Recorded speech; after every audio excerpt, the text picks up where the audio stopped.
За энэ манайхаа дараах хавьчлаар болж байна. Энэ удаагийн хавьчлэгээр мөн адил Black Mirror цувралын Season 3-ийн 1-р анги буюу No Style хэмээх нэртэй ангийг нэрж өгөхөд бэлэн болсон байна. За бичлэг рүү орохоос өмнө гялсны гоё мэдээлэл дуулгаатахыг 9 сарын 31-нд дуустал GS25 сүлжээ дэлгүүрийн аль салбарт нь хамаагүй Tokyo Dance-аараа төлбөрөө төлөх бүртээ 10% кэшбэк авах боломжтой болж байгаа юм. Үүнээс гадна 9 сарын 30-наас хойш 2024 оныг дуустал Tokyo Dance-аараа төлбөрөө төлөх юм бол 0.5% кэшбэктэй бөгөөд GS25-т төлбөрөө төлөхдөө Tokyo Pay-г сонгоод QR уншуулж болно. Эсвэл Tokyo Dance-аараа шууд төлснөөр кэшбэк нь автоматар цуглараад явах юм байна лээ. За Tokyo Dance-аа хэрхэн цэнэглэх болон бусад дэлгэрэнгүй мэдээллийг тайлбар хэсэгт оруулчихлахлаар манайхан дарж ороод сонирхоод үзээрэй. Хамтран ажилласан байгууллагуудад баярлалаа. Бичлэг рүү орцгоё. Сошиал медиа хөгжсөөр байгаа ирээдүйд үний амьдралын салшгүй нэгэн чухал хэсэг болсон байна. Дайн ертөнцид зөрүү дөнгөрөх нэгэн эсвэл утсан дээрээсээ гүйлгэж байхад гарч ирсэн хүн болгоныгоо 5 өдөр дүгнэх шаардлагатай болсон байдаг. Танихгүй байсан ч хамаагүй зөрөө дөнгөрөх үед л танд ямар сэтгэл үлдээж байгаагаас нь шалтгаалаад тааламжтай бол 5 од, эсвэргээрээ соёлгүй бүдүүлэг хүн гэж үзэх юм бол 1 од өгөх боломжтой. Ингэж хүмүүс нэгэд өгөнсээр байгаад хүн болгон хувийн үнэлгээтэй болцгоодог. Мөн дээрээс нь таны ажил амьдрал, нийгмийн байр суурь чинь шууд утгаараа үнэлгээнээс чинь хамаарна. Хэрэв та муу үнэлгээтэй бол олон нийтийн зарим үйлчилгээг авах боломжгүй болж байхад эсвэргээрээ өндөр үнэлгээтэй бол олон төрлийн хөнгөлөлт урамшуул идэх боломжтой учраас хүн болгон л бусдад таалагдах гэж худлаа нэмсэглэж онооны төлөө амьдрах шаардлагатай тийм л ертөнц. За энэ бол манай голдор болох lazy тэрээр 4.2 гэсэн үнэлгээтэй буюу ер нь бол дунджаас дээгүүр үнэлгээтэй юм байна лээ. Манай үнэлгээндээ өндөр ач холбогдол өгдөг бөгөөд хүнээс өндөр үнэлгээ авахын тулд юу ч хийж мэдхээр нэлээд донтчихсон гэж хэлж болох үс нэгэн. Lazy man дүүтэйгээ хамт амьдардаг бөгөөд удахгүй байрны түрээс нь тосох гэж байгаа учраас шинэ байр хаах шаардлага гарчихсан хоёулаа л хэрэндээ шинэ байр судлаад явж байгаа юм лээ. За тэгээд нэг өдөр ажил дээрээ сууж байтал хожны найз болох Наомийн гинт манай хүнд үнэлгээ өгöd ороод ирдэг. Наомигийн хувьд бол 4.8 буюу нэлээд өндөр үнэлгээтэй, хинж гаднаас нь харсан дутагдах, гажигдах зөвлөхгүй хангалуун амьдралтай нэгэн. Удалгүй Лизи маань ажлаа тараад шинэ байр сонирхож үзэх ба азар нэлээд дайжгүй байр олж чаддаг. Гэхдээ шууд ормор байсан ч мөнгө нь арай л хөрөхгүй байсан ба хэрвээ үнэлгээ нь 4.5 болчих юм бол хөнгөлөлт идэлээд хангалттай шинэ байранд орох боломжтой юм байна лээ. Ингэснээр манай хүн хэрхэн богино хугацаанд 4.5 үнэлгээтэй болох талаар зөвлөгөө авахын тулд мэрэгжлийн төвд ханддаг. Уг нь манай хүн бусдтай илдэг харьцдаг олон нийтийн дунд нэр хүнд сайтай учраас үнэлгээ нь тогтмол өсөж яваа бөгөөд 4.5 болох нь цаг хугацааны л асуудал юм байна лээ. Гэхдээ гол нь 7 хоногийн дотор яаж 4.5 болох вэ гэдэг нь л асуудал болчиход байгаа. За тэгээд мэрэгжлийн үнэтэй уулзаад үзтэл богино хугацаанд өндөр үнэлгээнд хүрнэ гэдэг нь боломжтой юм байна лээ.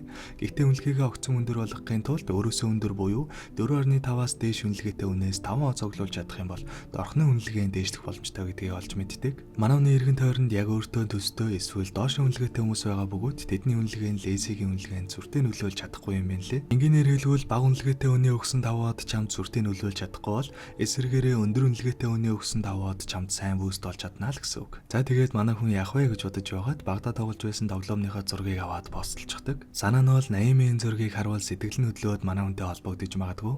Хэрвээ тэгэх юм бол дүнтэй дотносоод өөрийнхөө үнэлгээг бас давхар өсгөх боломж олдож магадгүй гэж боддог. Азарын санаа нь амжилттай бүтээж Наоми багада хамт тоглодог байсан тоглоомоор сэтгэл нь хөдлөөд өөрөө манай хүнтэй холбогддог. Тэрнээс цаазтай нь юу гэхлээр Наоми удахгүй хормоо их гэж байгаа бөгөөд Лесиг маань хормынхаа гэрчээр оролцооч гэж санал тавьдаг. Хорин дээр нь ядчихад дандаа 4.5-аас дээш үнэлгээтэй энэ тентхийн одууд ирэх учраас манай хүн гэрчээр оролцоод хүмүүс таалагдаж чадах юм бол тэр дорхноо 4.5 болоод зоригтой өрчгөж магадгүй учраас Наомигийн саналыг шууд зөвшөөрдөг. Гэхдээ энэ Лезигийн дүүд огтхонч таалагддаггүй. Яасан гэсэн чинь Наомигийн хоёр яг үндэ тийм сүртэй найзууд бол байгаагүй. Бүр сайн ярих юм бол Наоми Лезиг маань байнга чадаад лажуудаа ойлгож байдаг байсан нэг тийм зөвхөн охин байсан юм байна лээ. Тэгээ яхав тэрийг нь дүүн мэддэг болохоор Наоми гинт гарч ирчгээд ингээд байгаа нь дээрээс нь тэрийг нь мэдсээр ээж гэрчинтэр болно гэж зүтгээд байгаа ихчийг хараад дургуй нүрдэг.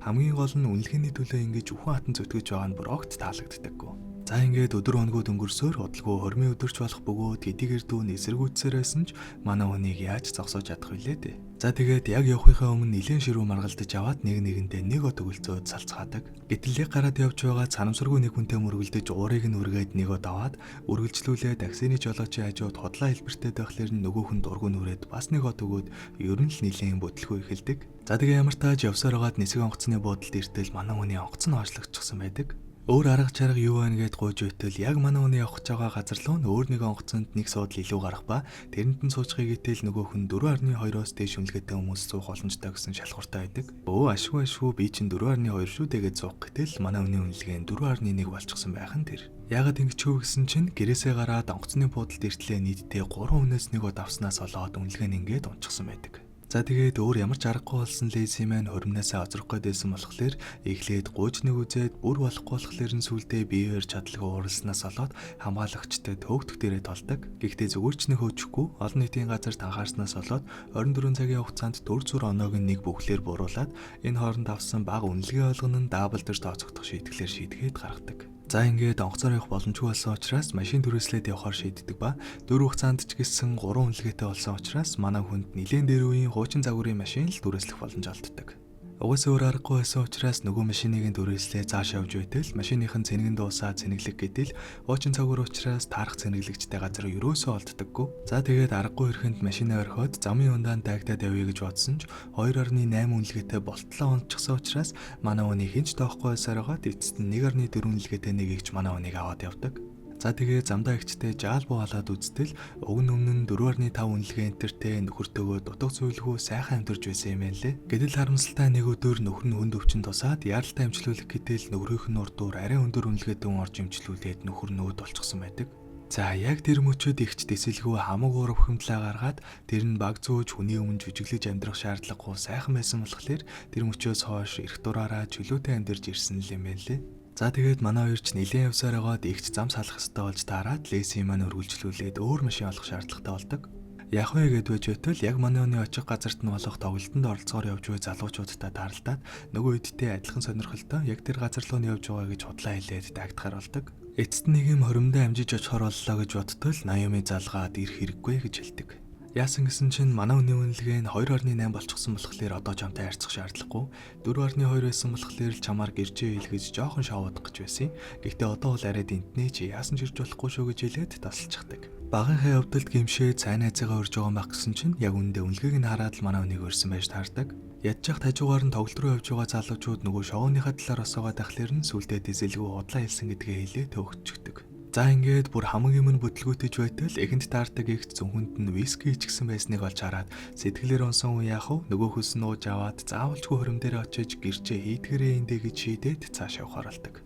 За тэгээд замдаа янз бүрийн хүнд дайгдаад шалбаагийн дүртэл унаад нэлээд амьдрал үзэж явсаар хагаад эцэст нь хором дээр ирээд нууцаар нэвтэрч чаддаг. Тэгээ яг хөө виски уугаад нэлээд алжчихсан дээрээс нь найз гэж бодож явсан хүнийхээ хөгийн төрхийг нь харчихсан болохоор хором дээр нь ирж Наомигийн талаар хамаг юмнуудыг сэтгэлээ онгойтл ярьж сайхан самарч аваад эцэст нь хамгаалагчдад баригдаад танхаарсан эргээр түр саатуулагддаг. За тэгээд тэндээ орогдож байхдаа анхудаа өөрийнхөөрөө байж үзээд хажуу өрөөндөө орогдож байгаа залуутай сэтгэлээ онгойтл сайхан хэрэлдэж аваад хэлхийг үссэн бүх үгээ хэлж угаар кино манд дуусдаг.